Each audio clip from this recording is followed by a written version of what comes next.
Welcome to the Opinionated Aussies. G'day guys and welcome back to the Opinionated Aussies podcast. Today I am joined by, as always, Jordan and Adrian. How are we, boys? Good, buddy. Good. How are you? Yeah, mate, I'm not too bad. Not too bad at all. Adrian, how are you, mate? Can't really complain, mate. Sun shining, birds chirping. I've done a shit shower and a shave. It's a good day. Good. Sounds good. All right, boys, today we're going to be covering the state of Origin. So we're going to be talking about what we remember from games 1 and 2, and then talking a bit about games 3 and a little bit about what's going on in the media at the moment. So, Jordo, do you want to kick us off with something, mate? Oh, fuck. Game 1. Wasn't that a fucking doozy, eh? Fucking loved it. That's probably the best game of Origin I've seen in a while. That was a cracker. That was the intensity. It was fast paced. You know, and being a Queenslander, I fucking loved that we got on top of New South Wales in New South Wales. Yep. Like, Agreed. if that was in Melbourne or Perth or fucker wherever, it wouldn't be so special. But because we haven't beaten New South Wales in New South Wales for, was it 5 years, I think, or 7 years or something? Oh, man, I can't remember. It's been a long time, you know, and we beat them on their own turf with a fucking rookie coach, you know, and rookie coaching staff, apart from like Josh Hannay, I think, which is he is a former coach. Mm-hmm. You know, we had what 4 or 5 debutants that game, like. Yep. You know, just all these young fellas, all these fresh minds, and we come out and we just blew them out of the park. Like, to me, it doesn't get any better than that. No, definitely. Adrian, mate, New South Wales born. How are you feeling? Well, I was actually quite proud of our Queensland boys in that first game. If I'm allowed to just go straight to it, though, I think the game that was the biggest surprise to me was game 2. I was actually quite shocked when Queensland got a little embarrassed over in WA, wasn't it? Yeah. With played at Optus Stadium in Perth. That's right, yeah. It's a shame. I missed the second game. I remember seeing the end result, but I was like, I remember saying before that game even started, I feel like it's a Queensland sweep this year, and especially since we won in New South Wales, and the next thing I know, it's like, hang on, wait a minute, we lost in Perth. Oh dear. boy, were you wrong. Holy shit. Oh, mate. You know, I'm okay to be proven wrong when it comes to NRL, because it happens more often than anything else in my life, so. But nah, if I'm saying anything, game 1 was definitely a very, very good game. I remember watching a lot of it, but I missed a large majority of it due to work. And then, missing all of game 2, I think that might have been a blessing in disguise, because I feel like I might have gotten really frustrated if I'd watched that one. Aden, what do you think about game 1? Oh, game 1 was an absolute cracker. Brilliant game of football. You know, a lot of people say, like, the Blues weren't at their best, and they weren't, but at the same time, Queensland were just lethal. They stopped Nathan Cleary. Like, they shut him down. He didn't look like Nathan Cleary. Queensland got in his head, and it was really good to see. I was so proud of the boys in game 1. Really was. Yeah, definitely. What about the controversies to come out of game 1, specifically the first hit up? What did you think of that? Look, I think that was a bit how you go, and the Blues really should have taken Isaiah off. Yeah. He should have been taken off. He was fucking nearly falling over after he'd gotten up. Like he looked like shit. He should have been taken off. It's as simple as that. And that's not a biased Queensland opinion. That's an honest. If it was Josh Papali'i or Tino taking that first hit up and the same thing happened, I'd say, mate, he needs to go off. Like it's not me being biased. It's honest.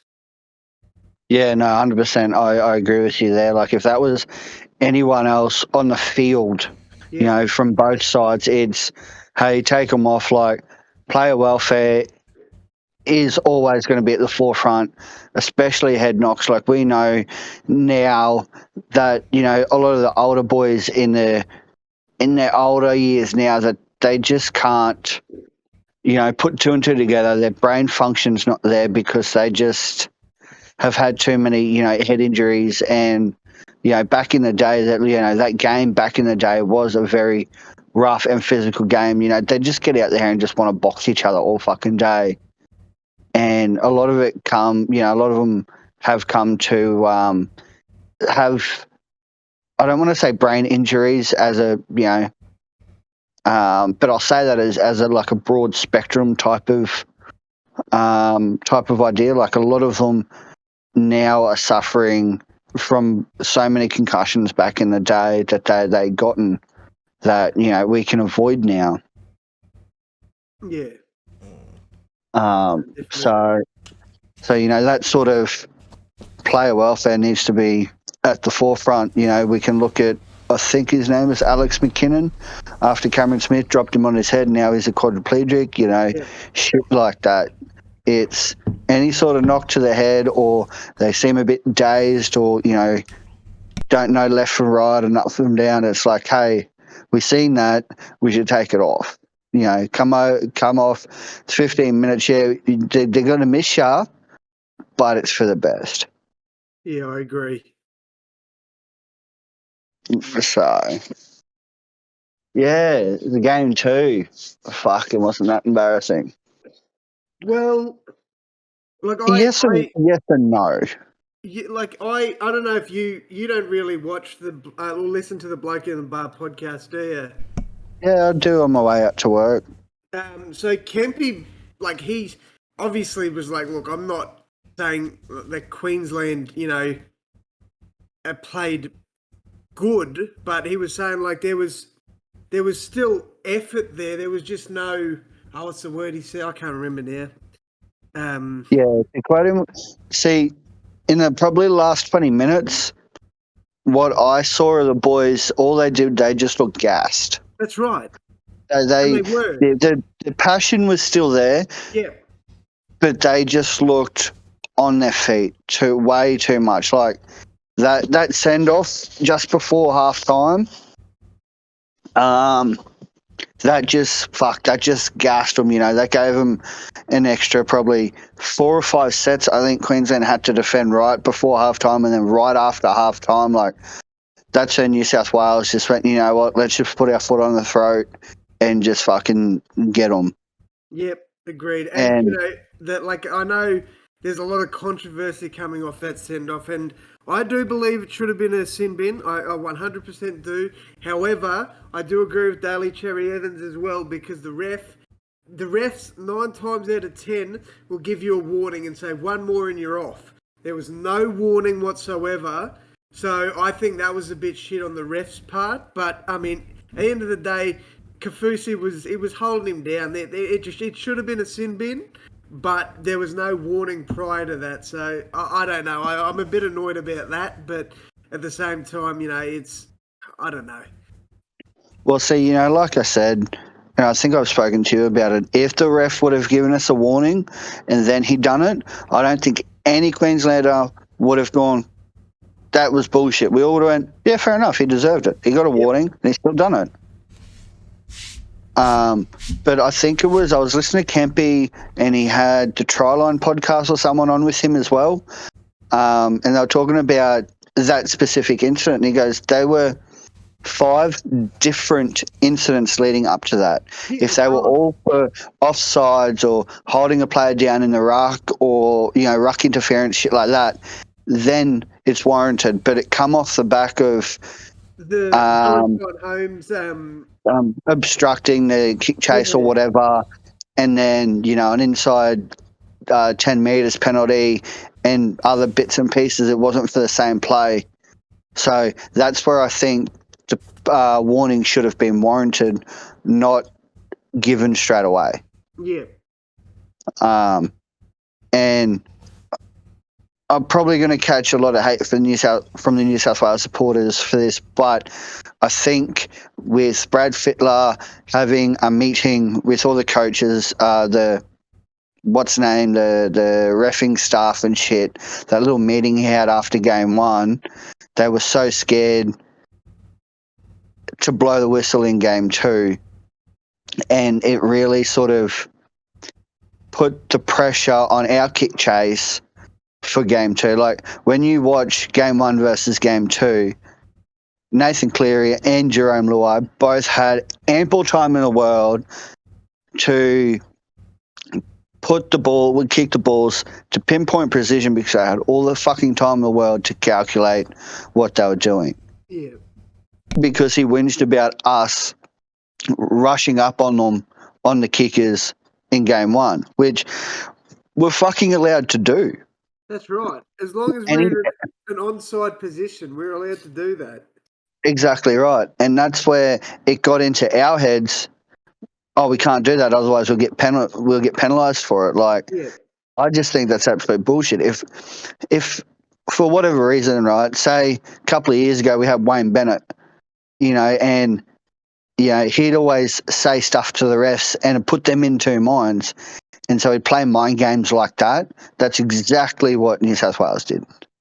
Yeah, 100%. But That's exactly what Brad Fittler did. He's got into the refs' heads, and whether it was purposely done or not to give his side an advantage, but it gave his side an advantage on the day because we were too scared to chase the kicker. yeah, That's what it was. Yeah. We didn't want to rush up and shut down Nathan Cleary's kicks like we did in game one because we might have gotten penalised for it. Yeah. That's my takeaway for game two. On the topic of kickers, and I hate the Blues, cannot stand the Blues, but let's talk about Matt Burton. What a boot that kid's got. Fucking oath. He's probably maybe one of the only Blues supporters that I actually support. Yeah. Matty Burton, in their camp. Nico Hines is another one. I like them both. They're really good young fellas.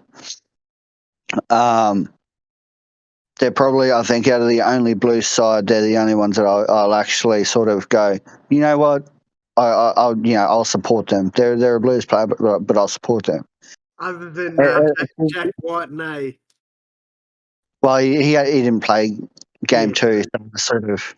But yeah, Jack Whiten's a Raider, so obviously I support him. But yeah, the boot on fucking Matt Burton. I don't know how he kicks them so sweet or what he fucking does, but holy shit! You just watch this thing and it just it goes up and it just stays up there. It doesn't look like it's coming down anytime soon. Makes a fucking nightmare to catch. Oh shit, yeah.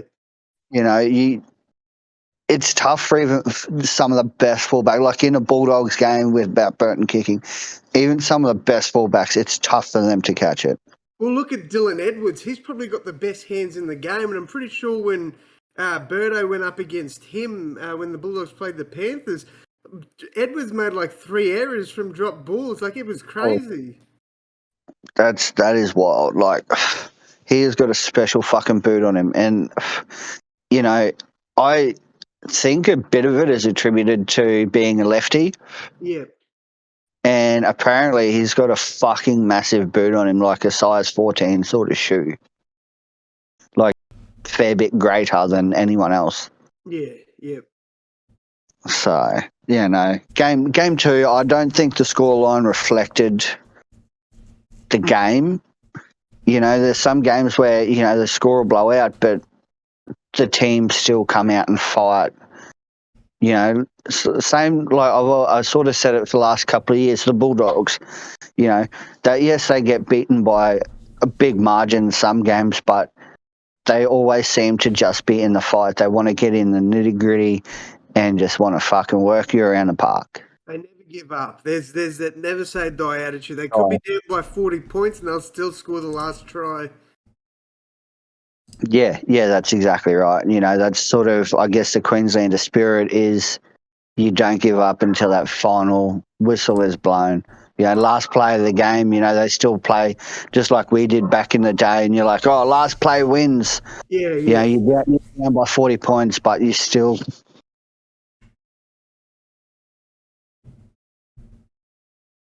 Yep. Yeah, that's right. You know, you're down by 40 points, but you're like, you know what? We'll fight to the death. Definitely. On the topic of big Origin moments, I know you don't like him, Jordo, but what's your take on Latrell Mitchell withdrawing from Origin 3? To sum it up in one word, I'd say sensible. Yeah. Because, you know, whether it was him or the club that paid for him to go over to the States and see, you know, world-renowned fucking hamstring guys and, you know, all that sort of shit, for him to, I guess, go out and play Origin and put himself at a massive risk to injure his hamstring, you know, I see it as a sensible move going, no, I don't want to play this game. I want to just, you know, I don't have to be so physical playing for the Rabbitohs. Yeah. Like, you know, we know he is, Yeah. but, you know, we know Origin's a completely different beast. So, Yeah. you know, what would, you know, if he injured his fucking hamstring again, correct me if I'm wrong, but I think it is his hamstring. If he injured his hamstring again playing Origin, and say the Rabbitohs go on to make the semis and he can't play because of that, like, he would be absolutely fucking kicking himself. Oh, 100%. Like, I don't know if you've, I doubt you've watched it, but the Rabbitohs on their YouTube channel have got Latrell Mitchell's, it's like a short doco about him going over to the States and all that. In the last 12 months, Latrell Mitchell has only played 10 games of NRL. Like, Holy shit. that's it. That's all he's played. And, like, look, I'm obviously an out-and-out South fan. Absolutely love the Rabbitohs. And, you know, my take might seem a bit biased, but I think the decision Latrell made shows that he is maturing as a person. And I do think that that's a big reason why the Rabbitohs picked him as their captain for last night and not Cody Walker. I just think Latrell has shown that, you know, while that shit he did to Manu, look, that was, you know, it's in the past now, but it wasn't good. I think that time he had off the suspension when he went over to the States, I think he really had time to think and went, look, I need to pull my head in because this club's done a lot for me. You know, I love this club. My old man played for this club. To let them down would basically be letting him down. So I think he's sort of gone, I need to mature, I need to pull my head in, and I need to sort my stuff and my shit out so I can, you know, give back to this club. I honestly think that's his thought pattern in all of this. It's not so much about him, it's about what he can give back to the club. That's what I take from it anyway. And you know what? I think you're absolutely correct in saying that. Like, I watched the replay of him last night. I didn't watch the game, but I actually just sat and watched the replay this morning. And you know, as far as him as a player, I still think he needs to get. It's all well and good for him to have a bit of mongrel in him, which is great. You need that in a bit of team. But just watching, you know, with some of the tackles that he made, that, you know, there was a head high on Dominic Young, which I don't think should have been. You know, there was nothing in it. I didn't see anything in that. So, you know, I agree with Latrell Mitchell going, you know, there was nothing in that. So I don't think he'll get any time off the field because of that when he goes to the judiciary, if it gets referred to that. I think he'll just fine. It wasn't that bad. No, it wasn't. It wasn't even like a lazy arm or anything. Well, he sort of he grabbed him and sort of just swung him on the ground. It was just an unfortunate thing, that one. But I I do see where you're coming from. Where you're like, he's got a lot of mongrel in him. There is things that I saw last night. I'm like, man, you need to just get back a bit from that because you're going to get in trouble again. But at the same time, there was one play, and I know you didn't watch the game. There's one play where Cody's getting all fired up and he's getting pissed off with plays again, and Latrell's pretty much grabbed him and gone, "Pull your fucking head in. You need to calm down." Like when Latrell did that, I was like, man, I'm proud of him. That's what I envision a captain, that's what I see is someone going, right, our most fiery player, he's off his head again. I'm going to put him into place because I need to. Otherwise, we're going to end up on the back end of penalties again and again and again. Yeah, no, that's right. And it takes not a special kind of person to do that, but, they've obviously got a really good connection. So either take what he has on board. Utrell's a lot younger than Cody too. Yeah. And, for him to go, hey, pull your head in, you're getting a bit fucking fired up, take a fucking seat, have a breather, let Cody Nicarima and fucking Lachlan Elias, I think his name is. Lockie, he didn't play. Oh, yeah, right. He fractured. We think it's a fractured cheekbone in the first 23 seconds of the game. Yeah, I think I did. I saw that on the replay, but I thought he went on to play. No, he got really hurt. Yeah, so, for him to just say, let Cody take over the kicking for a while, you just take a step back. If you see a space, you go and take that space. But, yeah, it's just like, hey, dude, just chill the fuck out for a minute. You don't need to look at the scoreboard. We're building pressure. Just take a chill pill and we'll get back in the game. So you would have saw the little bit of a fight, or not a fight, but a bit of a blow up at the end between Keon and Clemmer? Oh, yeah. I actually thought the way they both their eyes open, I thought they were going to punch on. Right, but look, when I was watching it, and I think it was Andrew Johns in commentary was going, like, there's just so much frustration built up now that the refs just should let them go, right, one punch each and then you're off, calm it all down. No, I agree with it, because after that, like, Clemmer came in, I think it was on Davey Moel, and flipped him down, and he had a bit of an elbow, then he got sent off for that. But Latrell rushes in and pulls Clemmer off. Like, there was just so much frustration built up because these two couldn't punch on. And, like, I don't think it should be like a big brawl. I think just let the big boys, let their frustration out. I know we've got to protect players and do all that, but I don't know. It's hard. Look, I can see where you're coming from. I really can, When it used to happen, back even towards the end of it when started watching it, well, when I started watching it like full on as a bit of a young fella, you'd see a punch on and then it's the mood had sort of calmed down and then they'd sort of go, right, let's get back to footy. Yeah. Which I can understand that, but you also look at generations younger than us. They can't they'll see that as a way of going, I'm frustrated, so I'm going to punch on and get my frustration out, which is not a healthy way to let go of your emotions, if you know what I mean. Yes, but I know where you're coming from, but anyway. I can see both sides of the argument there. I really can. Same with, Origin. I think with the boys with Origin, if there was to be a blow-up for whatever reason, you'd probably have, I reckon, about a good 5 people, from both sides getting 10 in the bin, if not getting sent off for throwing punches. Like, they're just, you know what, fuck it, this is for me state, I'm just going to drive this cunt. Yeah. And that's their mentality. So, if there's a fight in Origin, so be it. Yeah. But we've got a little bit off topic here, so let's get back onto the topic of Origin. So about half an hour ago, the report came out.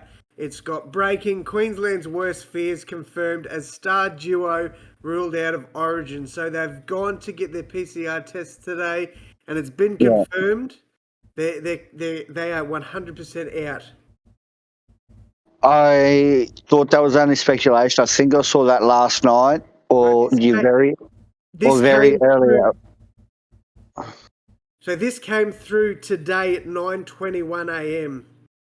Yeah. So Yeah, this is see, the update. yeah, I thought it was only speculation. I was like, oh man, I hope they just, it's, false positive or whatever. I hope they're fuck clear to play. And then, I think it was like, I was just scrolling through Facebook then and I was like, breaking, and I'm just like, no, fuck. Yeah. I don't know, like, it'd be, we can't bring anyone in though. That's the thing. We've taken our 20-man squad over there, which is fine. So, young Tommy Dearden gets a start, I reckon. He'll play in the number 6 role. So we have brought in Corey Oates. To replace, So he has now been removed from the Broncos squad this weekend and taken over. So he'll play for Murray Tuolangi. yeah. Which I'm not mad about that. No, I think this is a change that should have happened. I love Murray Tuolangi, I do, Yeah. but for a decider, I think Corey Oates should have always been picked. I do think Corey Oates should have been there, I reckon, in game 2. Yeah. Not he's safe under the high ball, all that sort of stuff. He's a meter eater. Oh, That is where they got us. Their fullback ran for more than our whole outside backs combined. Our 1, 2, 3, 4, and 5. I think it was, so their outside backs ran for like 285 post-contact meters or something, and our backs ran for like 290 meters, not post-contact meters. Contact meters, exactly. That's especially their outside backs, and that's kick returns. Them boys were coming out of the line, catching the ball and running into the line and running past the line. So. I'm not mad with that. I think because Tommy Dearden was 18th man, I think he might come in to replace Munster, but I don't know. So the report is that Billy Slater has confirmed, like it's not, obviously he hasn't confirmed the full lineup yet, the final lineup, but he's pretty much said Tom Dearden will replace Munster. Yeah. Now, I don't mind that, but I personally would probably bring Harry Grant to dummy half and play Ben Hunt at 5'8". Yeah? I just think for a decider, we need that experience. And you could bring Tom Dearden onto the bench or maybe even Hammer to play on the bench as a utility. Well, you can't really, because Hammer's only got 2, maybe 3 spots. He's fullback, centre, and maybe wing, right? Fullback, centre, or wing. He's played a fair bit of wing this year for Cowboys. So. Cowboys. Tommy Dearden, he's a half. But he's probably into, I suppose, if you bring Tommy Dearden onto the bench, you could then say Harry Grant moves to lock, Ben Hunt moves to dummy half, or vice versa. Yeah, that's right. I think, especially what we missed in game 2 and what we will miss in game 3 is Ruben Cotter's impact. Oh, fuck yeah. Don't get me wrong. Paddy Carrigan, he's a gun young player. Fucking gun young player. But I just think that, the amount of tackles that Ruben Cotter made, you can't replace that. In Origin, in club level, he's out and out. He is that little fucking bulldog that will just go and tackle fucking anyone and everyone. And he hits and sticks when he tackles. Yep, 100%.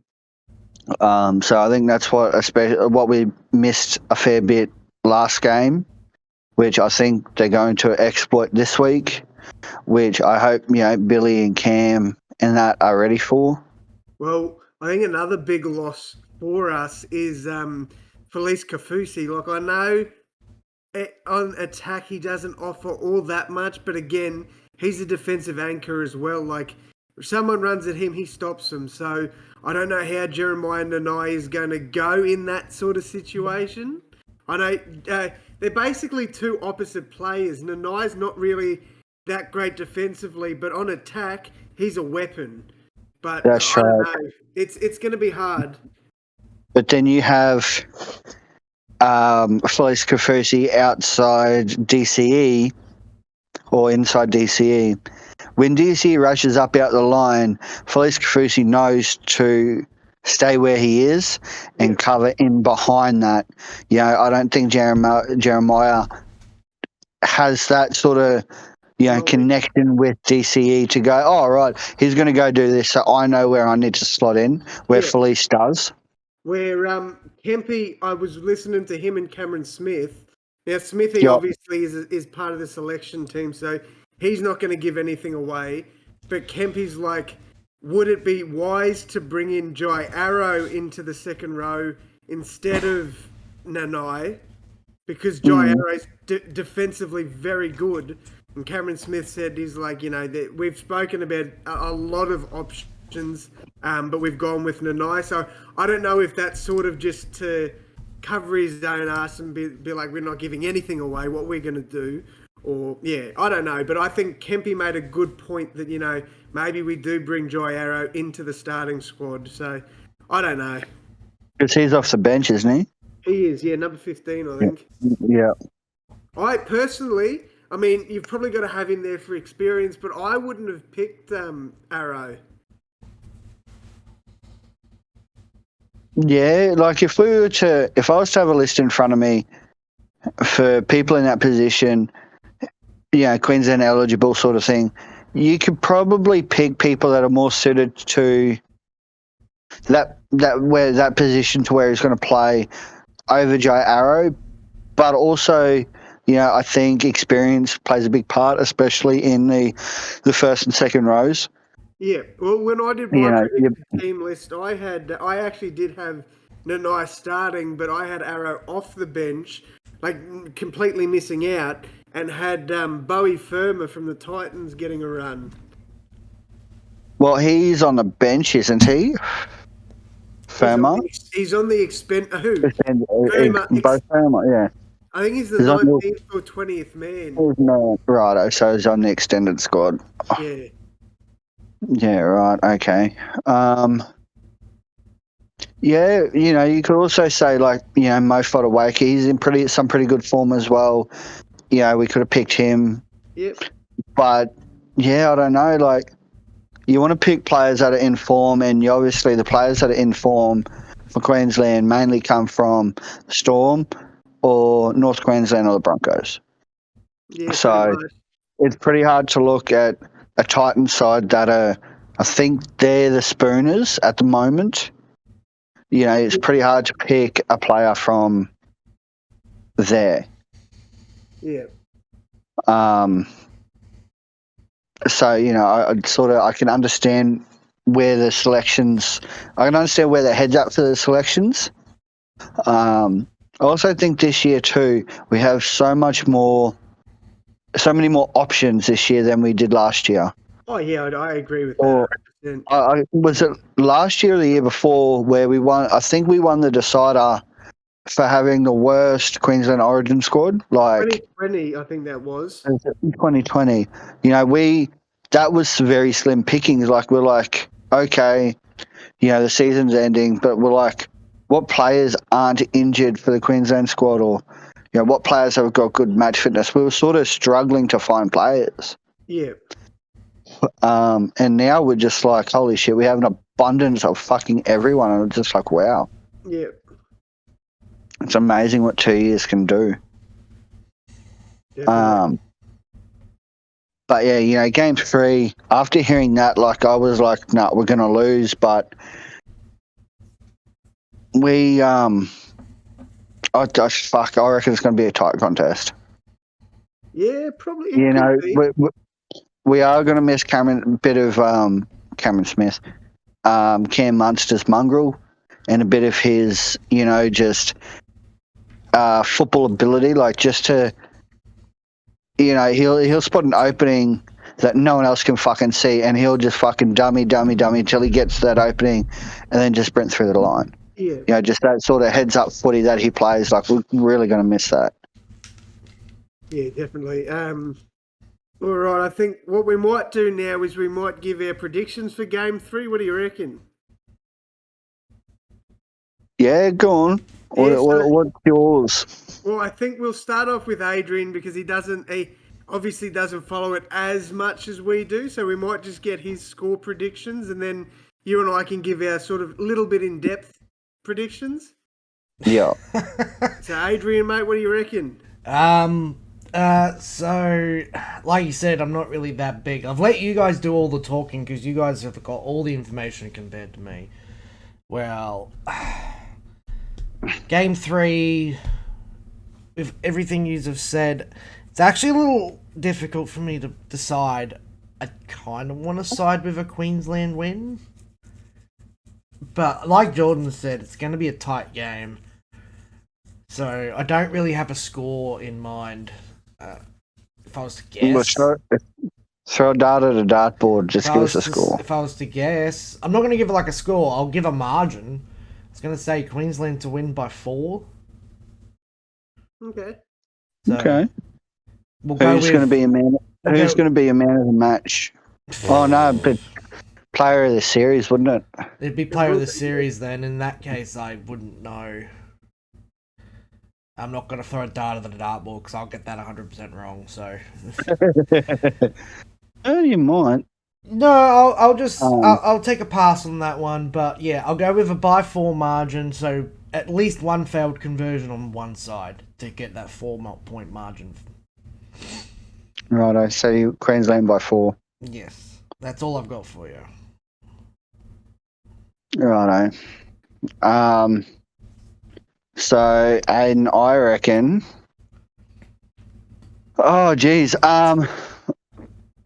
Before I give my prediction, I just want to say I'm a bit pissed off that they haven't been playing and giving Josh Papali'i the big minutes. It's been annoying the shit out of me. I just want to put that out there. It's annoying the fuck out of me. Like, I think he only played for like 37 minutes last game. Like, I don't even think it was that much. Nah. I think it was 37 or 27 minutes or something. And I'm like, 27. He's a 60-minute player, maybe 70 minutes day in, day out for the Raiders. Like, give the big fella the first 20 minutes. Yeah, most of them do an interchange at 20 minutes. Let's do that. And then bring him on at the 50th minute or the 60th minute to play out the rest of the game when we need him. Like, he sat on the bench for most of the game last week, and it's just like, we need that. We needed that punch through the middle. We need him up against Junior Barlow to have that one-on-one and just fucking tackle and run at each other. We need that. We needed that punch through the middle. So Josh played 26 minutes. In that time, he had 5 runs for 37 metres, but he made... Where's the tackles? Oh, here we go. Tackles. He made 17 tackles at 100% efficiency. 100%. This is where it gets funny. So 26 minutes, right? Remember that. 26 minutes. In that time, he had 17 tackles and was the only player in the side not to miss a fucking tackle. How can you keep him out of the side?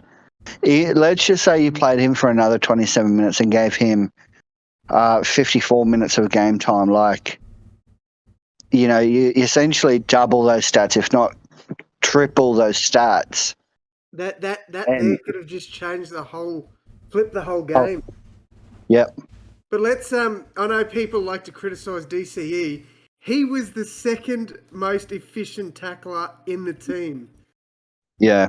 24 tackles with only 1 miss. His tackle efficiency was 96%.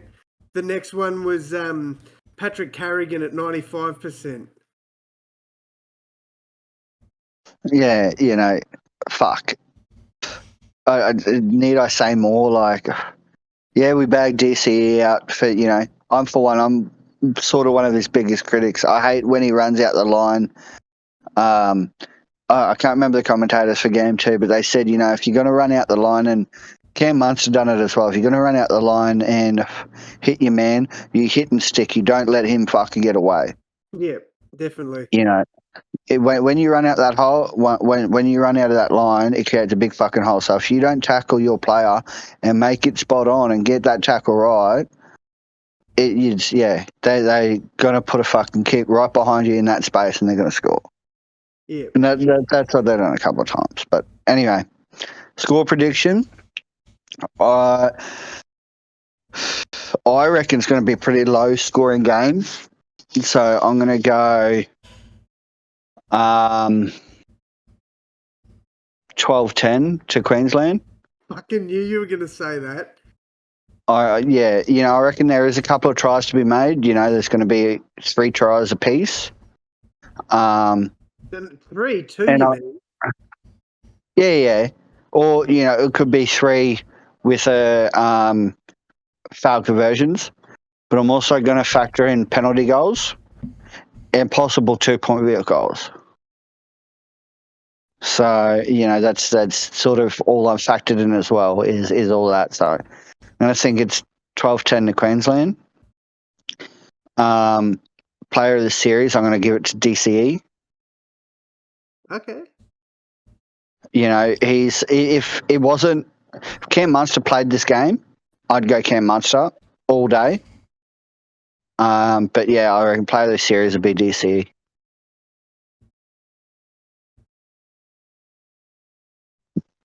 So, yeah. What do you reckon, Adam? You know what? I honestly, this is probably the only game I don't know how it's going to go. And the reason being is, so Queensland, when they're at their best, they're pretty good. But when the Blues are at their best, I just think they're nearly unstoppable. Yep. I honestly, look, obviously I'll give my own predictions again on my own channel, and it could change from what I'm going to say today, but I do think we lose the series. Yeah. I don't think without Munster is a huge loss to us. It is, I think there's going to be a lot of people that don't really know how big of a loss this is going to be for us. I think another huge loss for the whole series is Ruben Cotter. I think both of them not being there is really going to hurt us. Again, it all depends on how it's refereed. If it's similar to game 1, I think it'll be a fairly close game. But I think the Blues win by at least 10. I reckon if I'm giving a score line, I'll give it 22-12. I think the Blues wrap up the series comfortably. I think the only thing in Queensland's sort of favour is that it's played at Suncorp, so they're going to have a lot of fans out there. But yeah, I don't know.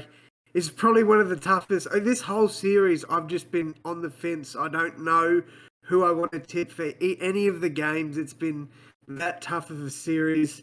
I've gotten, I think, I got the second one right. I tipped New South Wales in game 2. So I've tipped New South Wales every game this year. So I'm hoping I get it wrong, but I think the Blues wrap it up. I honestly do. I just think we've lost that much experience that it's really going to hurt us.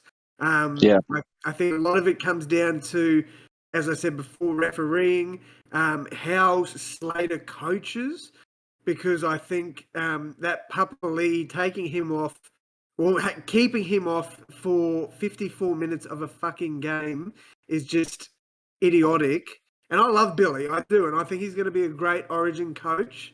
But I just think that was a stupid move, and that was a huge reason as to why we lost that game. We looked at the stats, 17 tackles, no misses, 100% efficiency. I think there's a lot of aspects that could come into this, and we could sit here for another hour talking about them. But I think the Blues wrap it up, and I'm going to say Nathan Cleary is probably leagues ahead for player of the series after that game 2 performance. So that's my tip. I think, thinking with my head, not my heart, 100% New South Wales, it's when New South Wales are on fire, they are leaps and bounds and leagues ahead of anyone. You put that New South Wales squad, you could quite honestly put that New South Wales squad up against, a fully packed New Zealand team, for instance, or Tonga, Samoa, anyone like that in a nation just to test, I guess, New South Wales, and I still reckon New South Wales would come up trumps. Like that team there would, in my mind, is the strongest in the world at this point in time. Like, and you just imagine, having Trell back in that side and having Tommy back in that side, like that fucking scares the shit out of me. Yep, 100%. That really does. That scares the absolute piss out of me. And as a Queenslander, I'm fucking happy when Latrell said, "No, I don't want to play this shit like this last game." I was like, "Thank fuck for that." Yeah. But then you add Jackie Whiten back in the mix. Imagine if he was playing game 3. Like, you've got all that, not just NRL or Origin experience, but mainly just NRL experience in that between those 3 players. Like, they can tear the best sides apart if they're on fire on a good day. Yeah. They're so lethal, and having all of them together, yeah, it's unfathomable how good they are. But I'm never going to tip against Queensland, no matter how desolate we are or how fucking on the back foot we are. I with the Raiders, I can tip I could tip against them. Raiders versus Panthers, for instance. I know we're going to get fucking our ass handed to us. As long as we turn up on the day and play and give it our best shot, that's what I care about. Yeah. With Queensland, I'll never tip against Queensland. It's the patriotic Australian in me, patriotic Queenslander in me. I'll never tip against Queensland, but you're not fucking wrong. Like, New South Wales, holy shit, they are good. Like, I would love to be a New South Welshman at the moment. Like, it's like, our Queensland dynasty, and a lot of New South Wales players hate us, absolutely hate us for bringing that up. But, I reckon if you put the New South Wales squad of, this year or last year up against the squad of the Queensland dynasty, fuck, that would be a good game. I still reckon the Blues might even just come out just on top of that. It would only be 1 or 2 points between it. But yeah, I reckon, yeah. I would love to see, both of them teams in their prime. Man, that would be a fucking cracker game. Hindsight's a wonderful thing. It really is. Just watching both teams play, I still reckon New South Wales, just looking at me head, you'd have someone like Nathan Cleary up against Darren Lockyer, just shit like that. You never think of it. Or Nathan Cleary up against Jonathan Thurston in his prime. Like, holy shit. I've got to say that I think Queensland still come out ahead. Yeah. When you think about it too, the games are played very differently. Oh, 100%.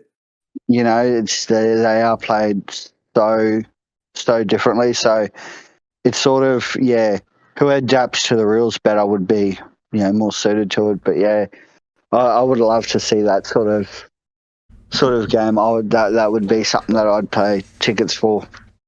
Oh yeah, definitely. But yeah, that's looking into the future. Looking at the crystal ball. This is New South Wales' time to shine, and unfortunately, it's going to be there for quite a while because they've still got quite a young squad. For sure. Yeah, they've got like 8 Panthers players, and the players that they got, they're not old players. Most of them are 20s. Within between 20 and 30. So they've still got a fair few years to play on them. Well, I think Azareo or Appy, I think, might be the oldest out of that Panthers New South Wales squad. He's been around a little bit. Azareo, and that'd be about it. Everyone else is actually still quite very young.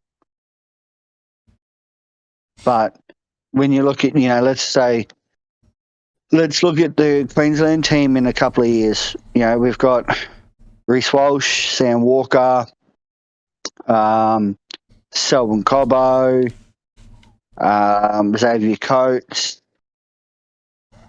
Who else we got? Tommy Dearden, Reid Mahoney, Harry Grant. Nanai, Big Tino. Yeah, he's still only fucking real young too. David Fafita. Bowie Firma, Tommy Gilbert, Hammer. There's a lot of young players, and they're good players. Yeah, exactly. Wait for our older players to sort of not fade away, but start retiring and that sort of stuff. And would like to see the younger squad. I'd love to see the name. Give it 5-10 years. Not even so much 10 years, but say 5 to 7 years. And I'd love to see the young guns and see what sort of team are coming up then. So yeah, I reckon that'd be a battle. Like there's a lot of young talent coming into the NRL at the moment, not just Queensland or New South Wales, but just in general. Yep. Even like the Pacific nations for round, we saw a few young fellas come in for that. So yeah, I thought that was good to see. A lot of young kids getting a start.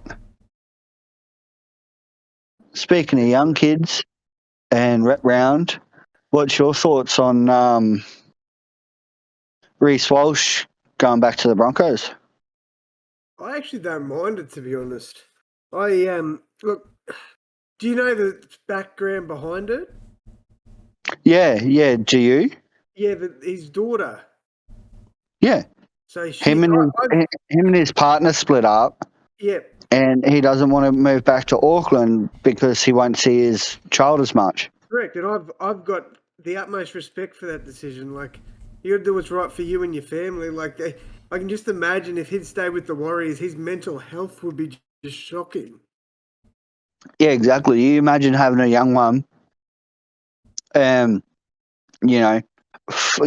getting to see her because, it's bad enough being a football player because you're traveling around all the time. You don't get to have, I guess, that one-on-one time with your children unless you're playing a home game and you're there all week, that sort of stuff.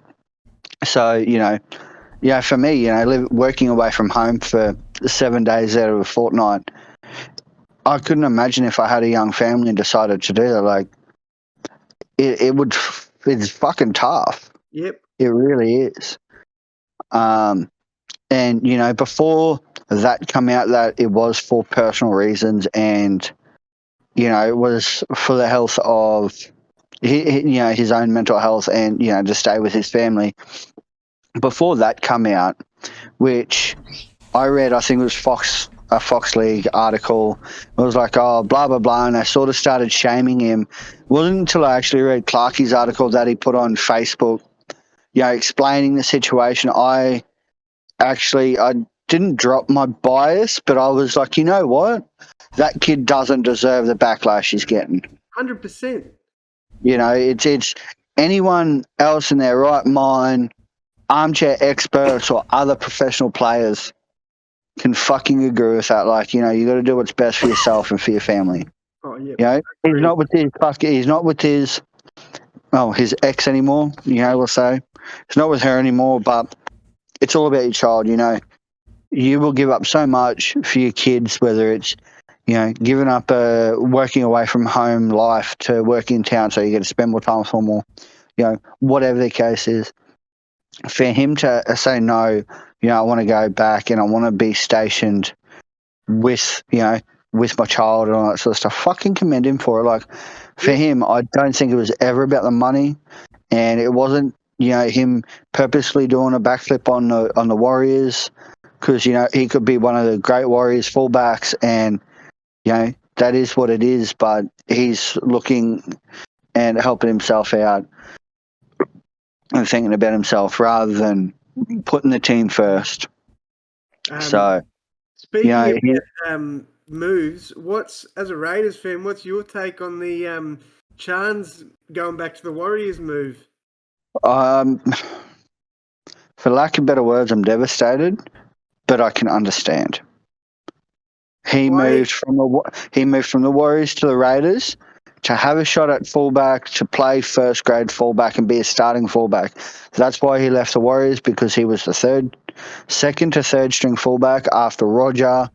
If Roger was injured, he'd come in, and then it ended up being Roger and Reese, and he sort of was just on the back burners.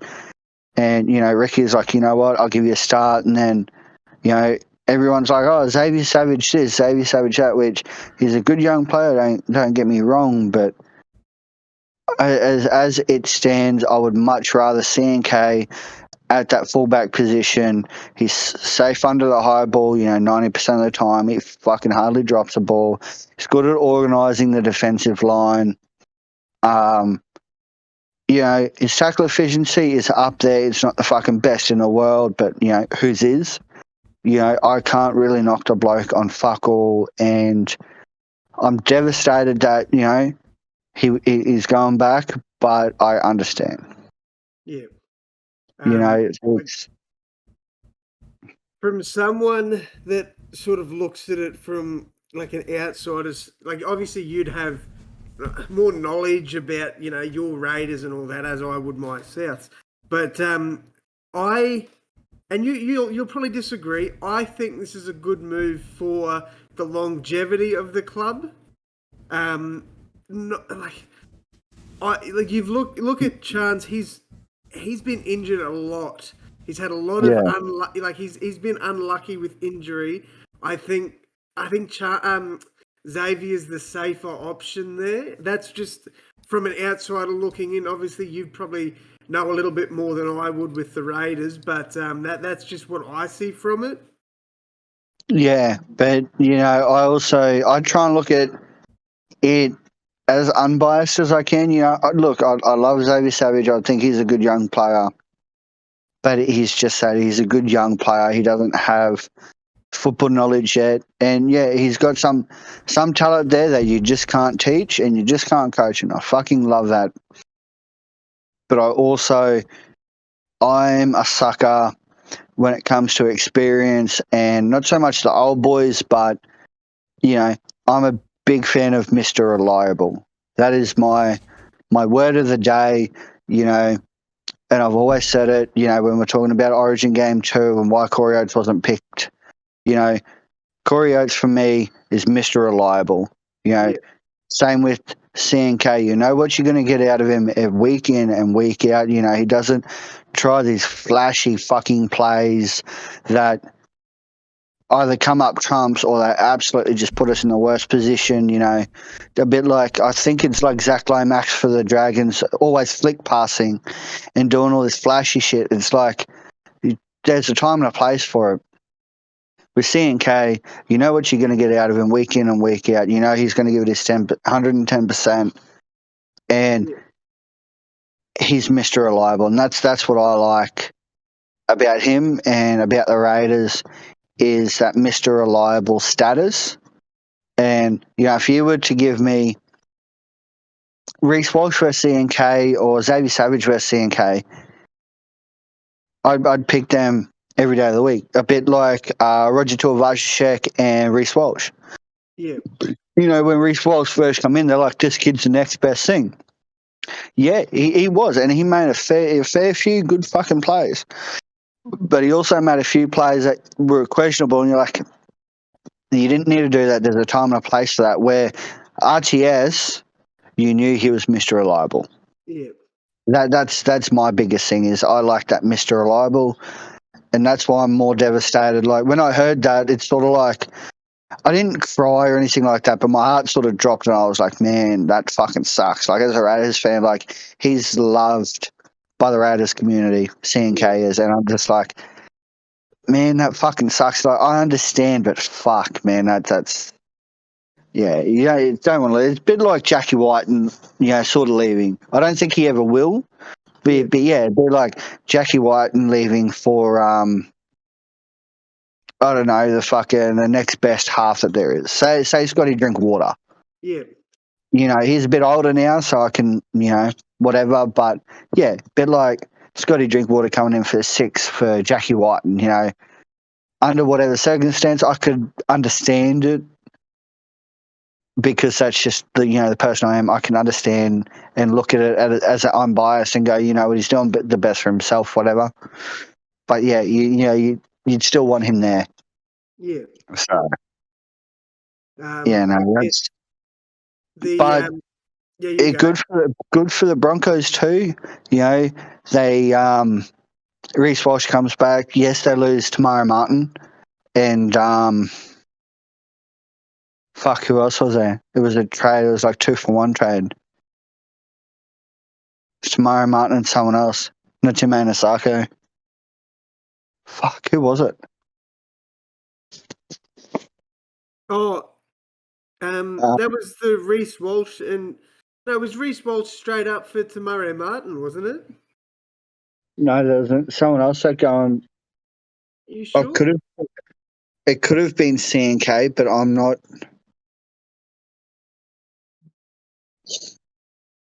It could have just been CNK, but I thought it was like a 2-for-1 for the Broncos.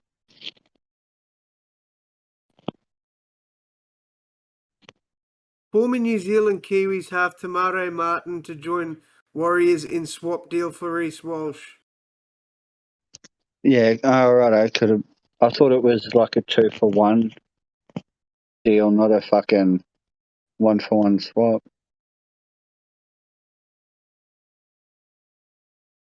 Which I don't really understand why the Warriors want Tamare Martin when they're getting Chance, but Yeah, I don't know. But Tamara Martin's been in some fucking real good news. Real good form. yeah. Yeah, might have just been CNK and Reece Walsh. Yeah. CNK, Reece Walsh and Tamara Martin. Okay, so I think we should probably nearly wrap this up now, but there is one more thing I want to talk about in regards to Origin, and that's how unlucky Jordan McLean is. Oh, man. Poor cunt. That meant the world to him to be selected. And then, it was, I could nearly not watch that press conference when he confronted the media. It was just, it really hit hard. Oh, it did. It hit home too. Like, you could see how much it meant to him. It's like, you know how, I don't know, let's say, for instance, when you're buying your car, right? The car you got now, the Civic. Yep. You going into the dealership and buying that, looking at it going, fuck, that's a beauty. That's the exact car I want. That's everything I've ever fucking wanted in life, This is the pinnacle of my self-worth, for lack of better words. And then for the dealership to go, oh, no, your finance didn't get approved. You can't have it. Sort of the same sort of scenario just to bring home, that meant the world for him. I watched the interview and I was just, not disappointment, but I felt for him. I was just like, you poor cunt. Like, it's just like you've been in the ring for 10 rounds with Mike Tyson. Yep. It wasn't the look of disappointment, I guess. he's upset, but he looked more defeated than anything. Yeah.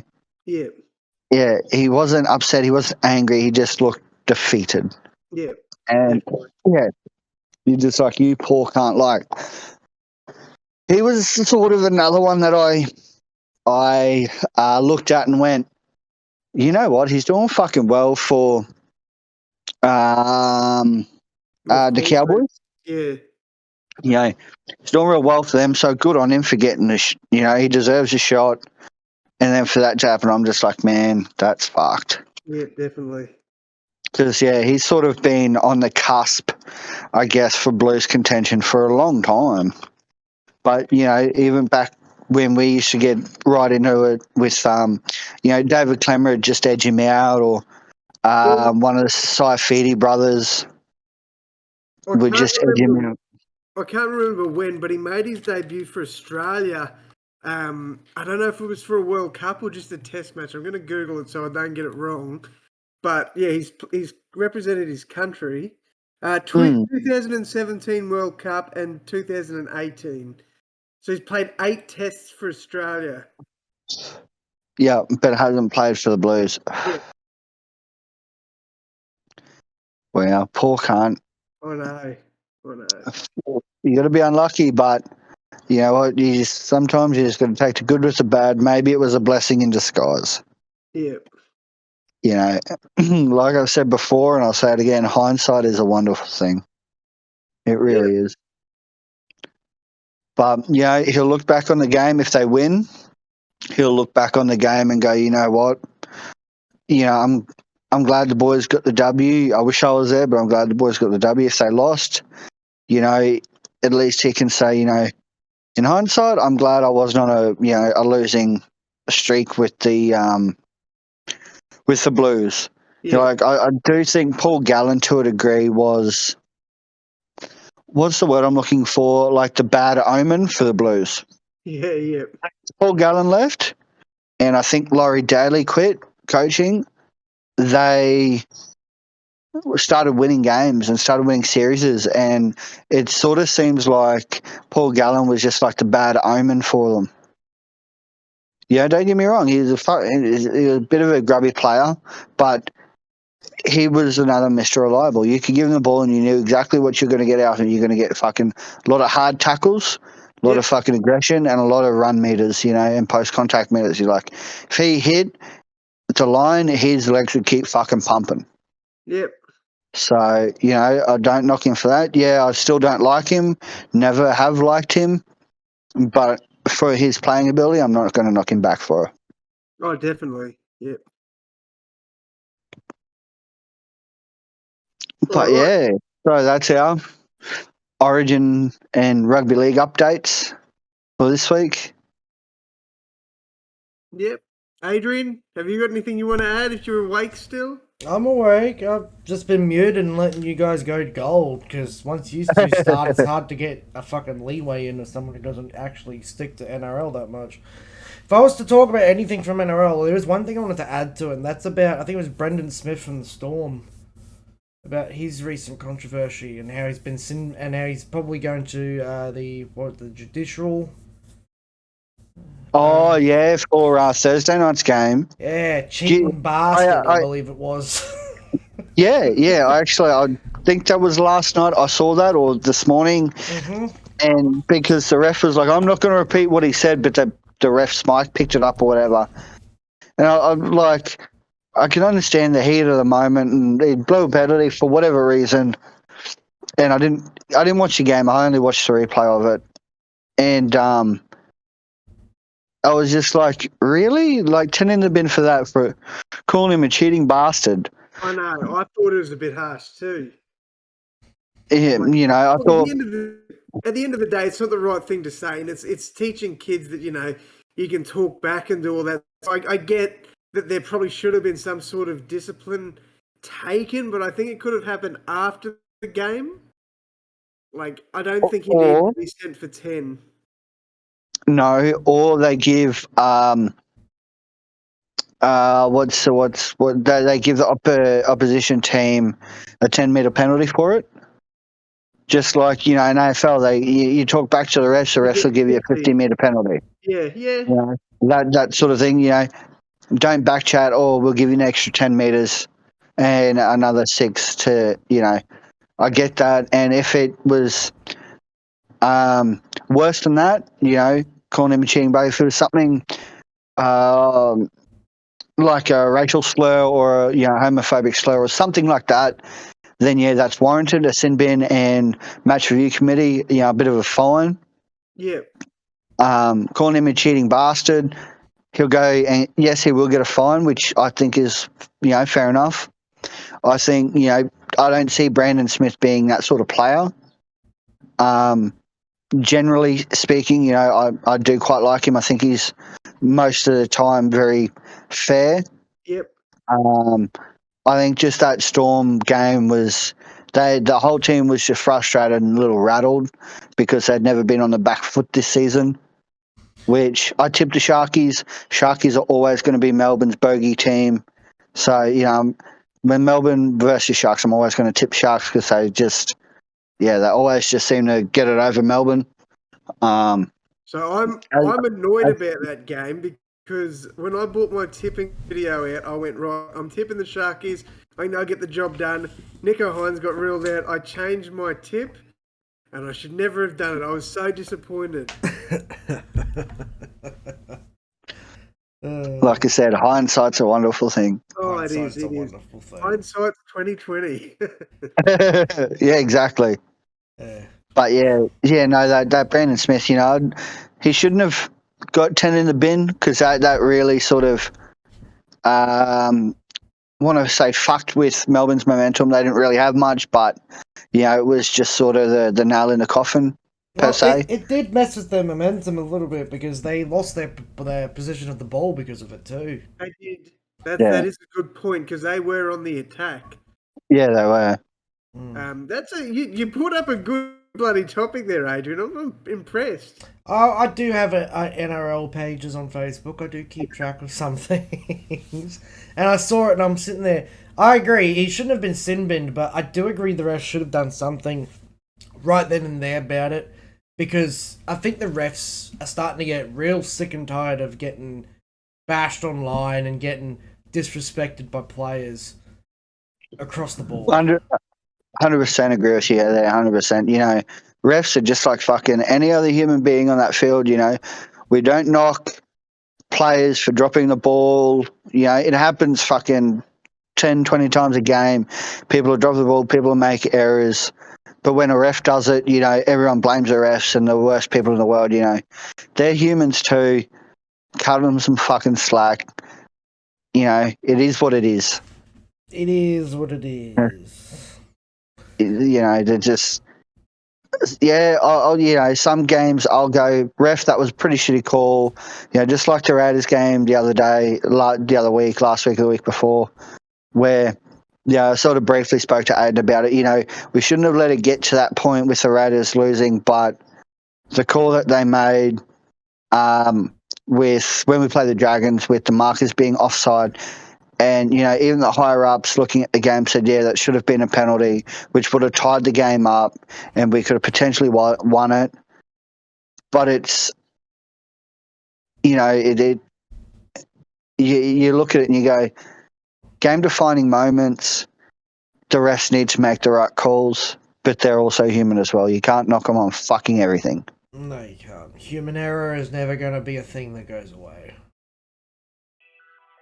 So, I guess that's all I've got for it. Other than that, looking forward to Game 3. Should be a nail-biter, to say the least.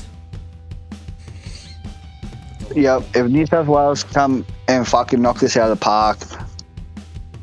Look, I'm not going to be surprised, but if Queensland don't show up, I'm going to be disappointed. If Queensland don't show up and the Blues win, I'm just going to sit back and just, I'm not going to be too upset over it. At the end of the day, it might be NRL and it might be a lot of people's favourite thing to watch, Origin in particular, but it's not going to change my day. Yeah. Oh well. And Aden, you got anything else you want to add? No, mate, I think that's pretty much summed up everything for me, unless there's another topic you want to add. Fuck no. I think you guys have talked enough. We're nearly at an hour and 20 minutes already on just NRL. I've got nothing to add. Oh, good. Good. Should do it every week. Oh, fucking hell. You want to close us out, Aden? Oh, you can do it now, mate. You might as well. You haven't spoken much. I think they miss your voice. I don't think they do. I don't think they do, no. Even I can admit, I run my own YouTube channel. There are times I listen to my voice and I'm like, Adrian, can you just shut the fuck up? Jeez. Glad you said what we're thinking. Yeah. So yeah, Aden, you close us out. Alright, guys. Well, that was... Well, we were supposed to be State of Origin, but we got into a bit of a conversation about rugby league, but that's alright. You can find Adrian on basically anything, I think. I think you're on pretty much everything, aren't you, Adrian? Twitter and YouTube. You can find me. My personal account's on Instagram. Don't look for that. Nothing happens on it. I don't have a TikTok. I do not have a TikTok. So... And I definitely do not have an OnlyFans, despite popular opinion. Ah, damn it. I'll pay you to put your clothes back on. I know. Jordan doesn't like to give away his personal Instagram, so don't go searching for that. But you can find him on the Opinionated Aussies Instagram, and you can find me pretty much anywhere if you search Ados the Great. I think that's going to wrap up everything for today, boys. I hope you guys have enjoyed this one. I hope the boys have enjoyed this one as well and having a bit of a chat about rugby league. Thank you to everybody tuning in today. Thank you, boys, for letting me take over the reins for once. And yeah, I hope everyone has a great week, and we'll see you in the next episode. We'll see you in the next one. Have a good one. Take care, guys.